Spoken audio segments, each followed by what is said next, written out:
بذكر الله ترتاح القلوب وتنزاح المتاعب بسم اللہ الرحمن الرحیم. یہ حدیث ایک بہت ہی اہم حدیث بیان کرنے جا رہا ہوں. فرمایا اللہ کے نبی صلی اللہ علیہ وسلم نے ایو امرأة ماتت وزوجها عنها راض دخلت الجنہ. سنن ترمذی کی یہ روایت ہے، حدیث نمبر 1194. اللہ کے نبی صلی اللہ علیہ وسلم نے ارشاد فرمایا کہ کوئی بھی عورت ایسی عورت کہ جس کا انتقال اس حال میں ہوا ہو کہ اس کا شوہر اس سے راضی ہو، تو وہ جو ہے جنت میں جائے گی، وہ جنت کی مستحق ہو گئی، جنت میں داخل ہوگی انشاءاللہ.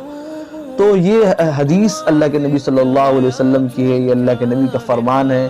اللہ کے نبی کا ہر فرمان جو ہم تک پہنچا ہے وہ سچا ہے، اللہ کے نبی کی ہر بات سچی ہے. ہم اس حدیث کو جو ہے اللہ کے نبی کا فرمان سمجھ کر اس حدیث کو ہر جو ہماری مائیں بہنیں ہیں وہ اس کو اللہ کے نبی صلی اللہ علیہ وسلم کا فرمان سمجھ کر اس پہ عمل کرے، اور یہ کوشش کرے کہ وہ اپنے شوہروں کو اپنے شوہروں کو خوش رکھیں کہ ان کے لیے اتنی بڑی خوشخبری ہے.